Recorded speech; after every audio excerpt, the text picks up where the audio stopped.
ሰላም ጤና ይስጥልኝ እንዴት ናችሁ? ቅድስት ነኝ። ዛሬ ደግሞ ይሄው በአዲስ ቪዲዮ መጥቻለሁ። ዛሬ ይዤላችሁ የመጣሁት ዶሮ እንዴት እንደሚገነጣጠል የሚያሳይ ቪዲዮ ነው። አሁን ወደ አሰራሩ ሄዳለሁ። አብራችሁኝ ነው። እሺ፣ በመጀመሪያ ሁሉ ጊዜ አካባቢያችንን ንጹህ ማድረግ አለብን በመንሰራ ሰዓት። ይሄ ኦልሬዲ ታርዶ የተዘጋጀ ዶሮ ስለሆነ ብዙም አይከብድም። አሁን እግሯን ነው መጀመሪያ የምቆርጠው።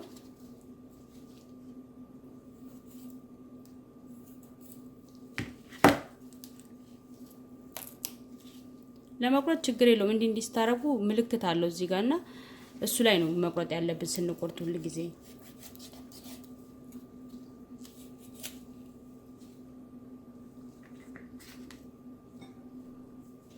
የምንጥልበት ቆሻሻ የምንጥልበት አንድ እቃ ከጎናችን ማስቀመጥ አለብን ለመጣል።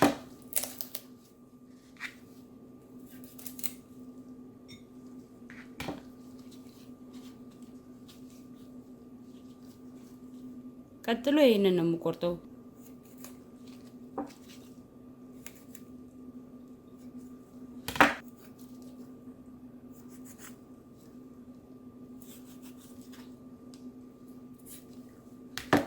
ሁሉም ቦታ ላይ በመንቆርጥ ሰዓት ምልክት አለው። ስለዚህ ምልክቱ ላይ መቁረጥ ነው ማለት ነው።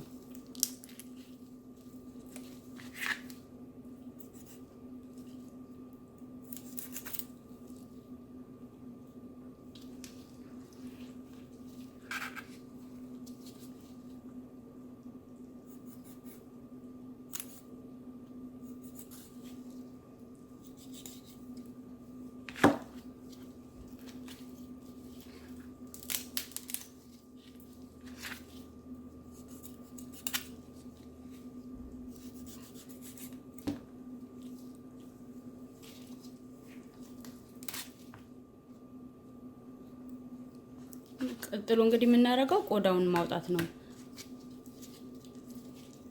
እዚህ ሀገር በጣም ቀላል ነው የዶሮውን ቆዳ ማውጣት፣ እንደ ኢትዮጵያ በጣም አስቸጋሪ አይደለም።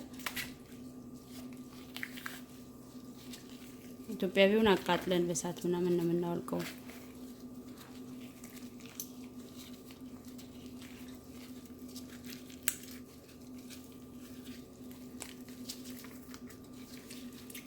እናንተ በተመቻቸው ሁኔታ ማውለቅ ትችላላችሁ። ቆዳውን ችግር የለውም። ስለማንጠቀመው ስለማንጨምረው ወጥ ውስጥ ችግር የለውም። ኢትዮጵያ ወጥ ውስጥ ይጨመራል ቆዳው፣ እዚህ ግን ባንጨምረው ነው የሚመረጠው። እኔ በበኩሌ አልወደውም።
ይሄንን ማንሳት አለብን ከከንፉ ላይ ማለት ነው።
እሺ አሁን ይሄው ይሄን ይመስላል።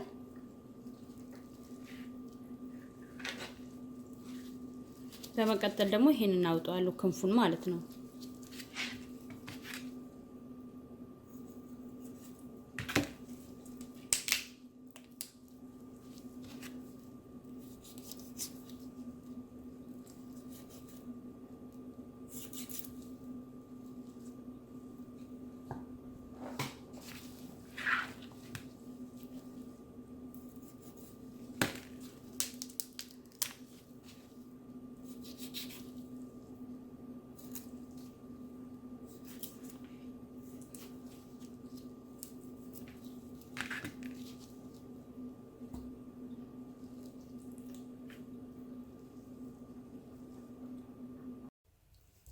እሺ አሁን ቀጥሎ ደግሞ ይሄንን እንደዚህ እናደርጋለን እግሩን ማለት ነው።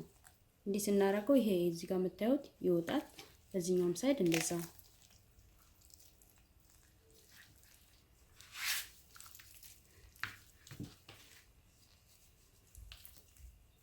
እዚህ ጋር ይዘን ነው እንግዲህ እዚህ ጋር ነው የምንቆርጠው አሁን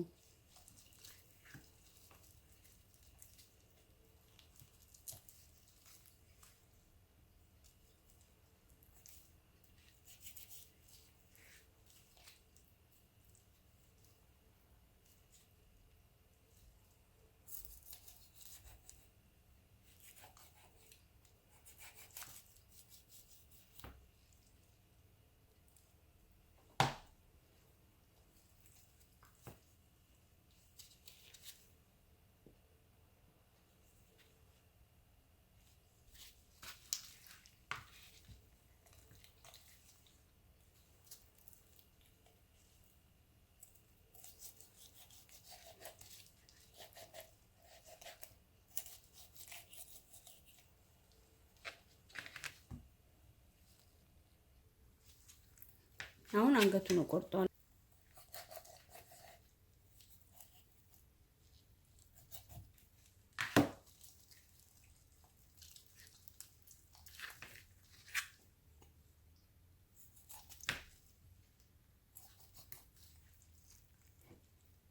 አንገቱን መጀመሪያም ብንቆርጠው ችግር የለውም፣ መጨረሻ ላይም ብንቆርጠው ችግር የለውም።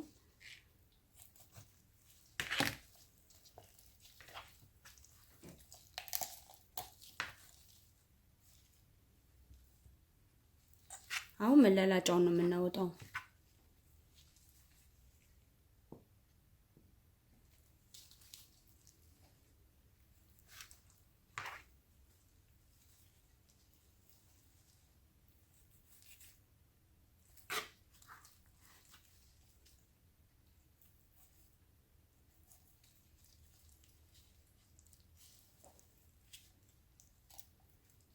ስሮቹ መጀመሪያ ማላቀቅ አለብኝ ከዚህ ጋር በጎን በኩል ካሉት ያሉትን ስሮቹ።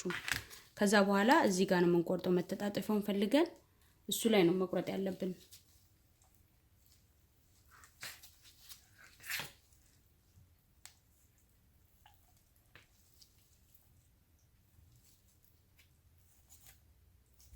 ስጋው መንካት የለብንም። ምንም ስንቆርጥ ስጋው መንካት የለብንም። ስሮቹን ብቻ ነው መቁረጥ ያለብን።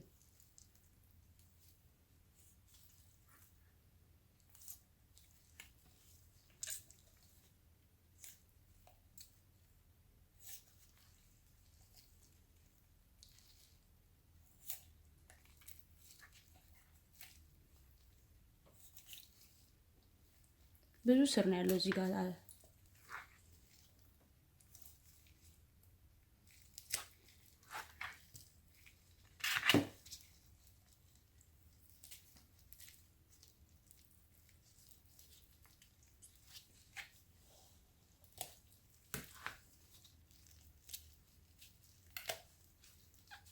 አሁን እንደዚህ ከነስ ከቆረጥን በኋላ ቀስ ብለን እንደዚህ እንገፋዋለን። የዚህ ሀገሩ ስጋው ስለማይችል ፍሪጅ ውስጥ ስለተቀመጠ ነው መሰለኝ ስስ ስለሆነ በጣም በጥንቃቄ ነው መቁረጥ ያለብን።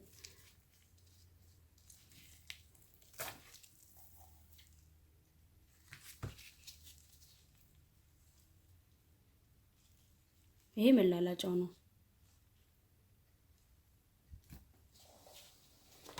ሁለተኛውንም ልክ እንደዛ ያው አሁን ይሄ ክፉን የምታዩት ከስር ፈረሰኛው ነው። ልክ እንደዛ ሁለተኛውንም እንቆርጠዋለን በተመሳሳይ ሁኔታ ማለት ነው።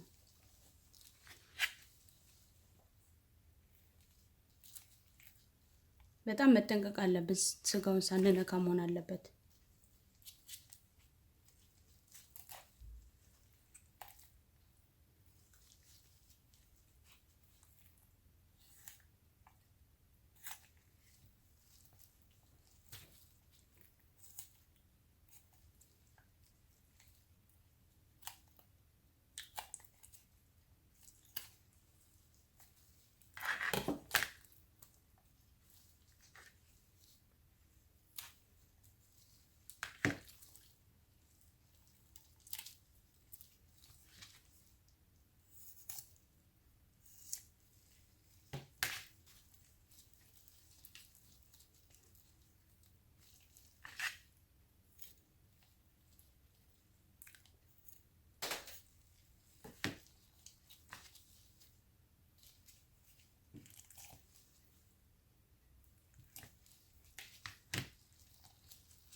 አሁን በመቀጠል ፈረሰኛውን ነው የምናወጣው። ፈረሰኛውን ለማውጣት ይሄንን እንደዚህ ስንይዘው ያው ፈረሰኛው ነው እዚህ ጋር የምታዩት። ስለዚህ ይሄንን ለማውጣት እንደዚህ ገልብጠን ይሄ ፈረሰኛውን ከታች አድርገን እንደዚህ ይዘን እዚህ ጋር ከዚህ ከአጥንቱ ቀጥሎ ያለው እዚህ ጋር ማለት ነው ስትነኩት ያስታውቃል። አጥንት አለ አያችሁት እዚህ ጋር። ስለዚህ እዚህ ጋር እንቆርጣለን እንደዚህ። በዚህኛውም ሳይድ እንደዛው አለ አንድ። ከዛ ይሄንን እንደዚህ አድርገን እናላቀቀዋለን። ይሄን ቆሻሻውን እስከዛ በኋላ ማጽዳት ነው ማለት ነው ቆርጦ።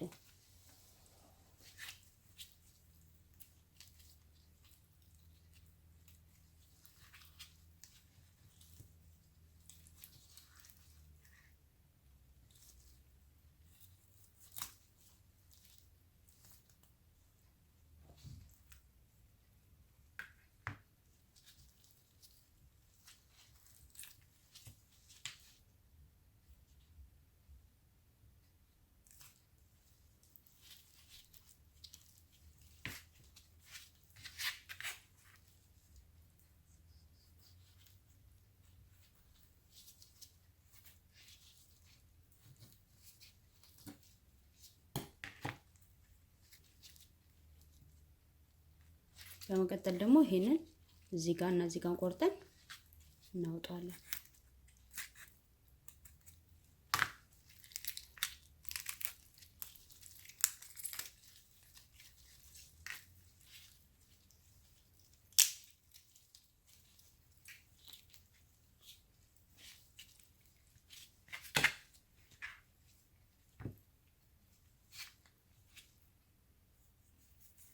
ቆሻሻውን በደንብ መቆራረጥና ማውጣት አለብን።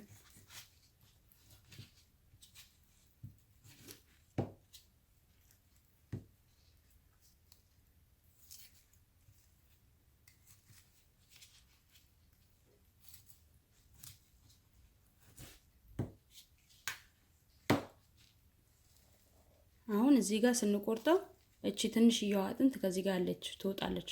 እሷን ነው የምንፈልገው። ይሄንና ይሄንን ማለት ነው። አሁን እዚህ ጋር ነው የምቆርጠው።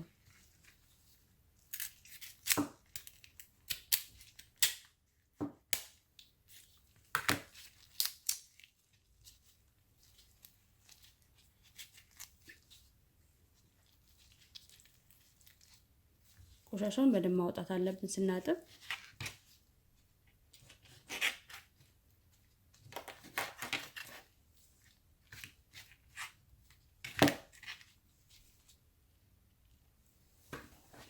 ይሄኛውንም የቀረውን እንደዛው እንቆርጠዋለን።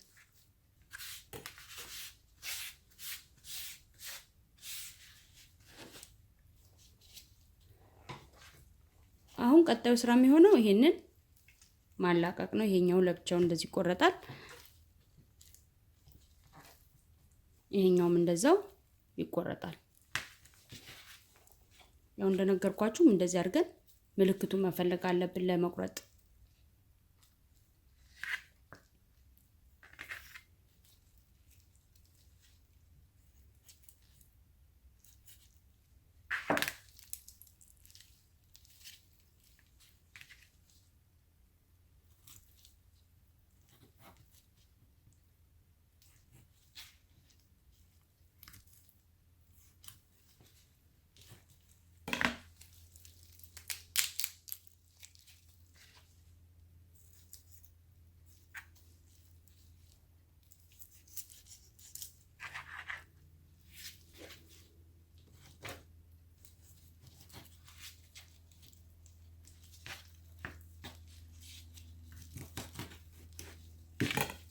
ያው እኔ እንግዲህ አሁን እንትን ያልኳት ዶሮ በጣም ትንሽዬ ነች።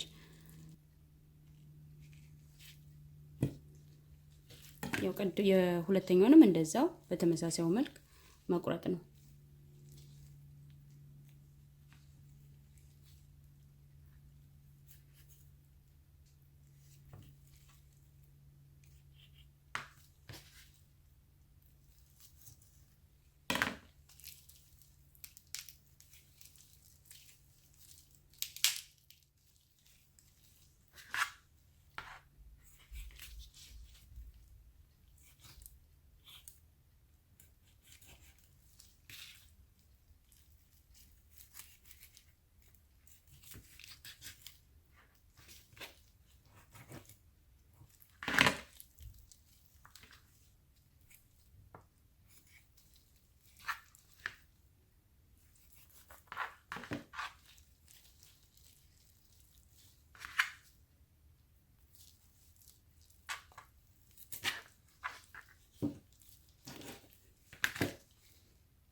እሺ ይሄው እንግዲህ ጨርሻለሁ። አሁን ይሄ እንደምታዩት ያው እግር ነው። ይሄ ደግሞ ታፋው ጭን ነው የሚባለው መሰለኝ፣ ጭን ነው። ሁለቱ ይሄው አንድ ላይ አንድ አይነት ናቸው ሁለቱም። ይሄም ሁለቱም እንደዛው። ይሄው የምታዩት ይሄ ክንፍ ናቸው። ከክንፉ ላይ ወጣው ነው። ይሄኛው ከጎንና ከጎን ከጀርባ አጥንቱ ላይ ከጎንና ከጎን ያለው ነው።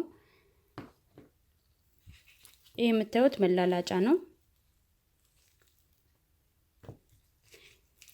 የሁለት መላላጫ ይሄው ጉሮሮም አለ እዚህ ጋር ገና ስናጥበው ነው። ይሄን ሁሉ አሁን የምናጸዳው ስናጥበው ነው።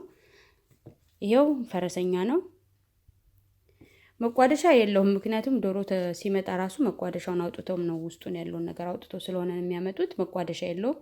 የጎደለው ነገር እንግዲህ መቋደሻ ነው። እንደምታዩት እንግዲህ ዶሮ አገነጣጠል ይሄን ይመስላል። እኔ ትንሿን ዶሮ ያረኩት። ትንሿ ዶሮ ልክ እንደ ኢትዮጵያ ዶሮ ትንሽ ጣዕሟ ለየት ይላልና ጥሩ ነው። እዚህ ሀገር ትንሾቹ ሲሆኑ፣ ትልልቆቹ ሲሆኑ አንደኛ ስታበስሏቸው ቶሎ ይፈራርሳል፣ ብዙም ዘይቱና ቅባቱ ውስጥ ሳይገባና ለዛ ነው ትንሿን ዶሮ ያረኩት። ብታገኙ ትንሿ የተሻለ ጣዕም አላት፣ ምክንያቱም ዘይቱን ቅባቱም ውስጥ ስለሚገባ። እንግዲህ የዛሬ የዶሮ አገነጣጠል ይሄን ይመስላል። አይሆፕ ትወዱታላችሁ ብዬ ተስፋ አደርጋለሁ። ከወደዳችሁት ደግሞ ላይክ፣ ሼር በማድረግ ኮሜንት በመስጠት አብራችሁኝ ሁኑ። ሌላ ጊዜ ደግሞ በሌላ ቪዲዮ ተመልሼ እመጣለሁ። ቴንክ ፎር ዋቺንግ ባይ